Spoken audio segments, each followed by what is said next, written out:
जो संत होते हैं, जो धर्माचार्य व कथावाचक होते हैं और जो शास्त्रों का अध्ययन करते हैं, वो हमें शास्त्रोचित मार्ग ही बताएंगे। वो हमें शास्त्रों के अनुसार चलना ही सिखाएंगे। और उनसे यही अपेक्षा भी की जाती है कि जो सामान्य जनमानस है, जो सामान्य लोग हैं, वो शास्त्रों को उतनी गहराई से अध्ययन नहीं करते हैं। या फिर आज का जो युवा वर्ग है वह शास्त्रों से बिल्कुल कट चुका है, धर्म से, संस्कार से बिल्कुल कट चुका है।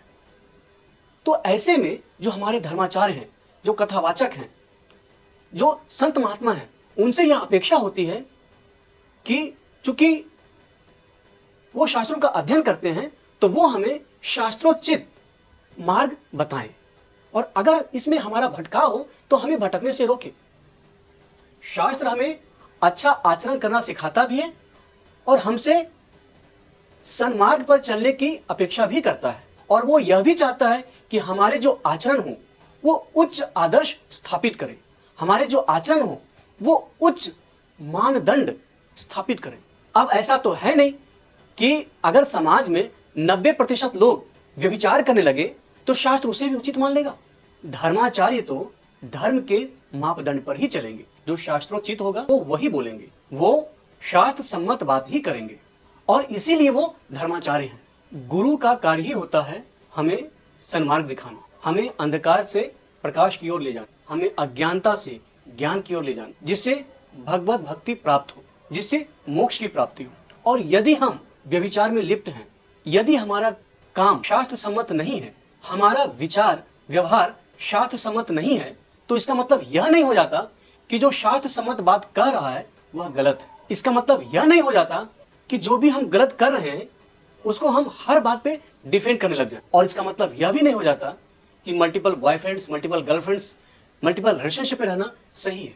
हमारे पूर्वाग्रह सार्वभौमिक सत्य नहीं हो जाता। हम अगर किसी गलत कार्य में लिप्त हैं तो वह सही नहीं हो जाता। विवाह से पूर्व या विवाह के उपरांत मल्टीपल रिलेशनशिप जो आज का न्यू नॉर्मल बनाने की चेष्टा की जा रही है, यह सार्वभौमिक सत्य नहीं हो जाता। धर्माचार्य का काम है कि समाज को हमेशा ऊंचा उठा करके रखे। ये जो समाज का वैचारिक ह्रास है, वैचारिक पतन है, वैचारिक विघटन है, उसे बचा कर रखे। और मुझे लगता है कि वो उन्हें यह कार्य करते रहना चाहिए। जस्ट बिकॉज सलीम जावेद की फिल्मों में हर बाबा एक ढोंगी, हर तिलकधारी जनेऊधारी एक ठग दिखता है, तो इसका मतलब यह नहीं हो जाता कि आज के भी संदर्भ में जो उचित और शास्त्र सम्मत बात कह रहा है वह ढोंगी और ठगी हो, क्योंकि ऐसा फिल्मों में दिखाया गया। क्योंकि आज के युवा फिल्मों को ही इतिहास मान लेते हैं, फिल्मों को ही सत्य मान लेते हैं।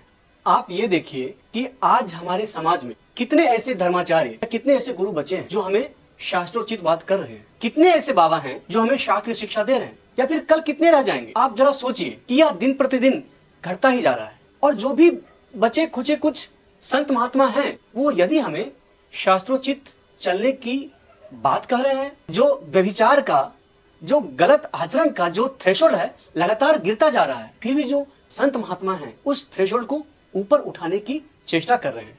जो प्रेमानंद बाबा हैं, उनके पास कितने सारे भक्त उनसे मिलने आते हैं, उनके जीवन के प्रश्न होते हैं, वो प्रश्न पूछते हैं और प्रेमानंद बाबा या फिर अन्य धर्माचार्य उनका उत्तर देते हैं या फिर समाधान देते हैं। जो प्रश्न पूछते हैं उन्हें पता है कि वो उन्होंने कुछ गलती की है, उनके अंदर एक आत्मग्लानि का भाव होता है।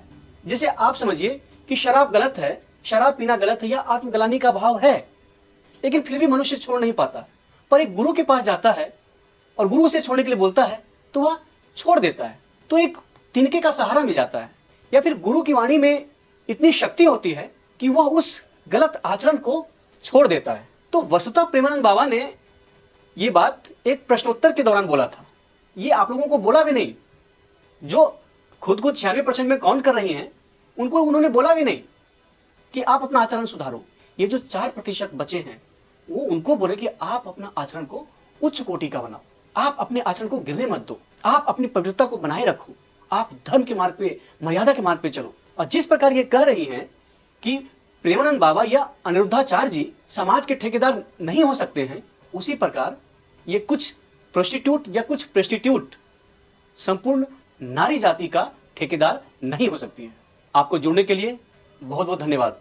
दोस्तों, हमारी यह प्रस्तुति आपको कैसी लगी, आप हमें अवश्य बताइए। अपने मित्रों के साथ, अपने सगे संबंधियों के साथ अवश्य शेयर करें और सब्सक्राइब करें हमारा चैनल रघुवंशम। जय श्री राम।